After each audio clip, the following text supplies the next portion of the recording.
Assalamu alaikum dear students, welcome to my YouTube channel. I Dr. Asim Ahmed welcome you to Dr. Asim lecture series। और हम लोग बात कर रहे थे एंजाइम्स की, और एंजाइम्स के ऊपर 2 लेक्चर हम लोगों ने कर लिए। पहले लेक्चर में हमने एंजाइम्स की जनरल स्पेसिफिकेशन देखी, एंजाइम की हमने कुछ बात की, डिस्कवरी की और उसके नाम की। सेकेंड लेक्चर में हमने बात की एंजाइम की एनर्जी ऑफ एक्टिवेशन से रिलेटेड प्रोसेस की, और उसके बाद हमने बात की थ्योरी ऑफ एंजाइम एक्टिवेशन की। आज मैं आपसे बात करूंगा पार्ट्स ऑफ एंजाइम की और टाइप्स ऑफ एंजाइम की। तो आइए हम लोग शुरू करते हैं, और पहले हम लोग बात करते हैं एंजाइम्स के चैप्टर में। सबसे पहले आज हम बात करते हैं टाइप्स ऑफ एंजाइम्स की। जब हम देखते हैं तो हमें पता लगता है कि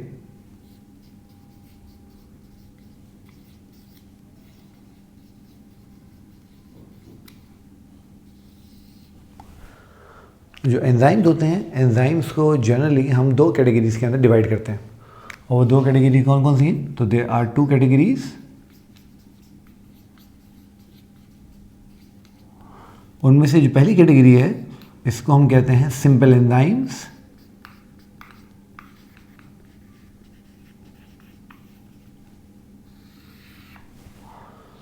और ये बात आपने बहुत अच्छे से याद रखनी है कि जो सिंपल एंजाइम्स होते हैं they are made up of protein molecules only। मतलब क्या हुआ? मतलब ये हुआ कि सिंपल एंजाइम में सिर्फ और सिर्फ प्रोटीन होंगी, अमाइनो एसिड के कॉम्बिनेशन होंगे, उसके साथ कोई नॉन प्रोटीन सब्सटेंस कोई भी नहीं होगा। अब चूंकि ये सिर्फ और सिर्फ प्रोटीन के बने हुए होते हैं तो सिंपल एंजाइम्स को हम प्रोटियो एंजाइम्स भी कहते हैं।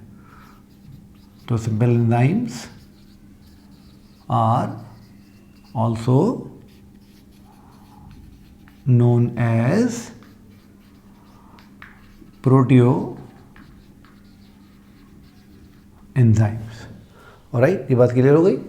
तो सिंपल एंजाइम वो एंजाइम जो सिर्फ प्रोटीन के बने होंगे, जिनमें सिर्फ अमाइनो एसिड होंगे, उनके अलावा कुछ भी नहीं होगा। और चूँकि ये सिर्फ प्रोटीन के बने होते हैं इसलिए इनको हम प्रोटियो एंजाइम्स के नाम से भी याद रख सकते हैं। ठीक हो गया? अच्छा, इसी से आपको अच्छी तरह ये आइडिया हो गया होगा कि अगर ये सिंपल एंजाइम सिर्फ प्रोटीन के बने हुए हैं तो जो दूसरी कैटेगरी होगी उसमें प्रोटीन के साथ कुछ और भी होगा, क्योंकि ये बात होता है कि एंजाइम जो होते हैं they are protein in nature.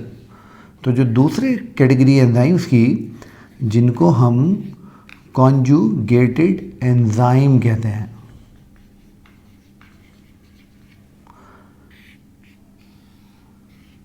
आपने याद रखना है ये जो वर्ड है कॉन्जुगेटेड, बेसिकली जो वर्ड कॉन्जुगेट है इसका मतलब होता है combination.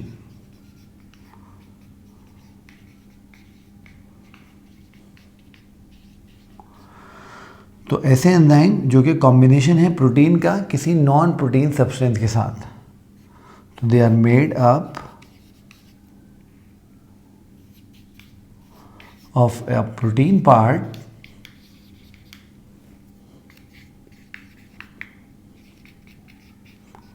along with a non-protein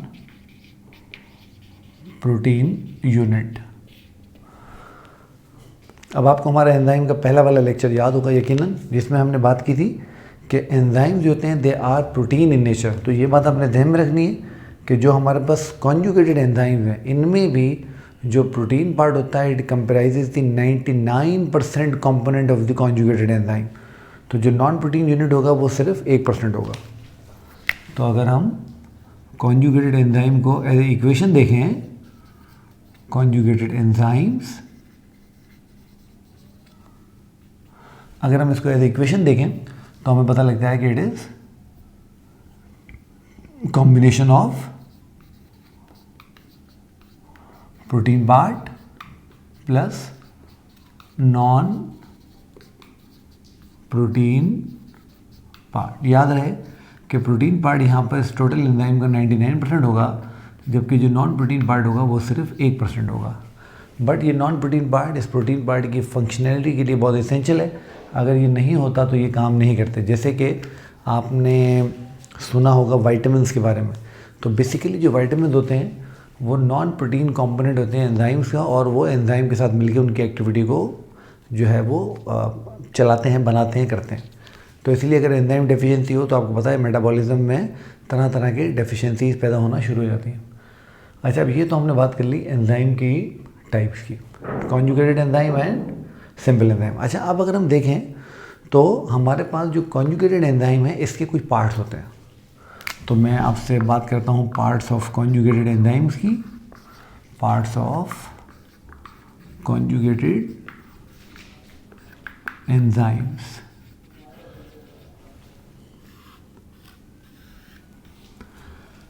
अब हमने ये बात की कि जो कॉन्जुगेटेड एंजाइम है, अब मैं कॉन्जुगेटेड एंजाइम को CE कह देता हूँ सिर्फ।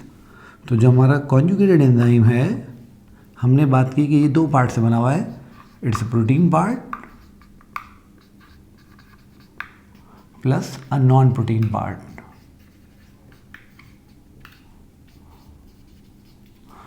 अब आप लोगों ने ये बात याद रखनी है और उसको बिल्कुल भूलना नहीं है कि किसी भी कॉन्जुगेटेड एंजाइम का जो प्रोटीन पार्ट होता है इसको हम एपो एंजाइम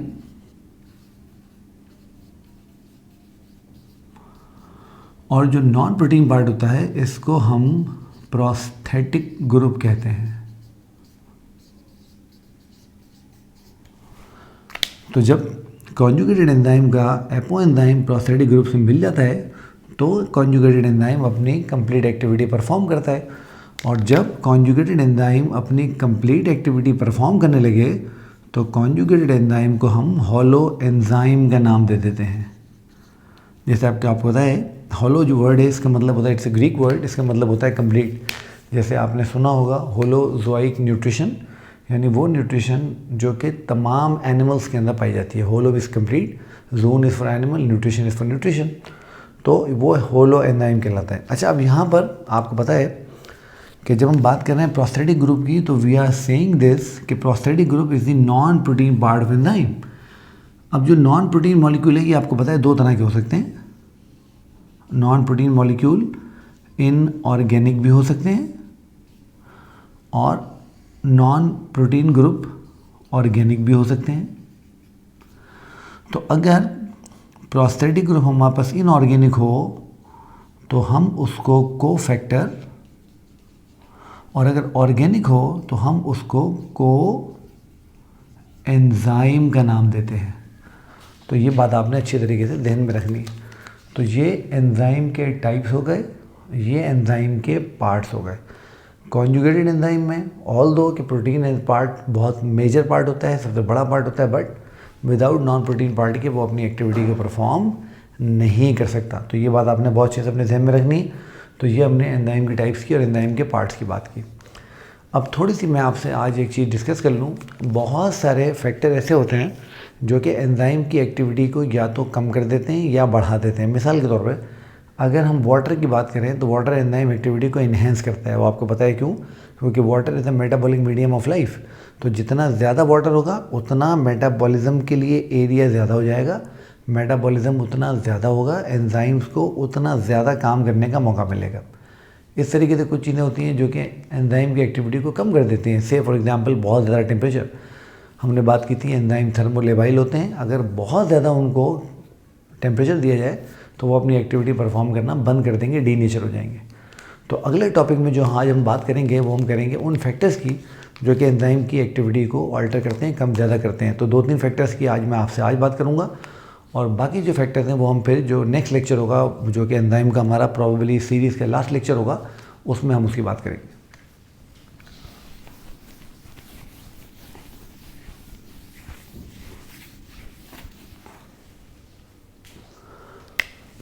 तो फैक्टर्स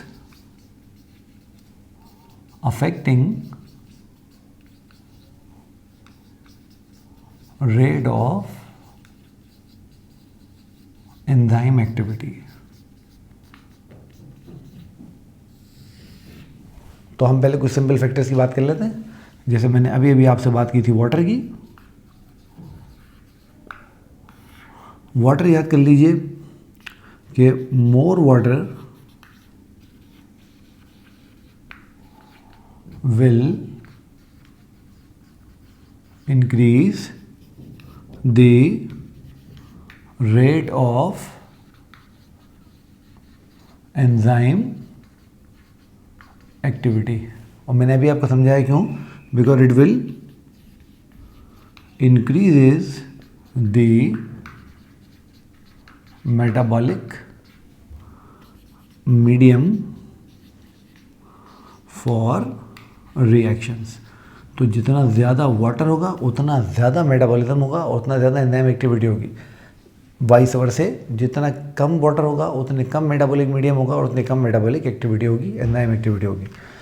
दूसरा जो फैक्टर जिसकी हमने बात करनी है, आज हम इसकी बात करेंगे, वो है रेडिएशन। रेडिएशन सबको पता है यूजुअली लिविंग ऑर्गेनिजम्स के लिए हार्मफुल होती हैं, दे आर रेज। तो रेडिएशन क्या करते हैं, दे डीनेचर एंजाइम्स। ये एंजाइम्स को डीनेचर कर देती हैं, एंजाइम्स को डिस्ट्रॉय कर देती हैं। अब वो एक्सपोजर पर डिपेंड करता है, कभी इसका एक्सपोजर कम होता है, कभी ज़्यादा होता है। तो अगर एक्सपोजर ज़्यादा होगी और सारे एंजाइम डीनेचर हो गए तो एंजाइम एक्टिविटी सीज हो जाएगी, और अगर कुछ एंजाइम डीनेचर हुए, कुछ बच गए, तो एंजाइम एक्टिविटी कम हो जाएगी। तो it will reduces enzyme activity. तो बच्चों, ये दो फैक्टर्स की मैंने आज आपसे बात की। अब जो नेक्स्ट लेक्चर होगा हमारा, जो कि एंजाइम की सीरीज़ के लास्ट लेक्चर होगा, उसमें मैं आपसे बात करूंगा रिमेनिंग फैक्टर्स की, और इस चैप्टर को हम जो है वो एंड करेंगे। तो स्टे ट्यून्ड। एक और बात, फिर आप जो बच्चे ये वीडियो देख रहे हैं और बड़ी इसको पसंद कर रहे हैं और बहुत अच्छे मुझे इसके व्यूज़ मिल रहे हैं, कमेंट भी आप लोग बड़े अच्छे अच्छे कर रहे हैं, तो आप लोग काइंडली, क्योंकि अभी भी 35 to 40% बच्चे स्टूडेंट जो ये वीडियोस देखते हैं वो चैनल को सब्सक्राइब नहीं करते, तो काइंडली आप मेरे चैनल को सब्सक्राइब कीजिए। मैं रोज़ाना की बुनियाद पे आपको पता है दो एक वीडियोस अपलोड कर रहा हूँ, ताकि वो वीडियोस जब अपलोड हों तो आपके पास नोटिफिकेशन आए और आप अपनी एजुकेशन को जो है वो बिल्कुल स्मूथली आगे चलाते जाएँ। तो आप जब ये वीडियो देख रहे होंगे तो ये आपकी स्क्रीन के राइट हैंड साइड पे सब्सक्राइब का बटन होगा, साथ में बेल आइकन को भी प्रेस करें और अपने दोस्तों को भी इस चैनल के बारे में बताइए, और ताकि वो भी यहाँ पर आके जो है वो डिफरेंट टॉपिक्स को जो है वो स्टडी करें और उनकी छुट्टियाँ भी जो है वो फ्रूटफुल बन सकें और उनको जो है वो फ़ायदा हो सके। तो नेक्स्ट लेक्चर में फिर आपसे मुलाकात होगी। टिल देन, अल्लाह हाफिज़, थैंक यू वेरी मच।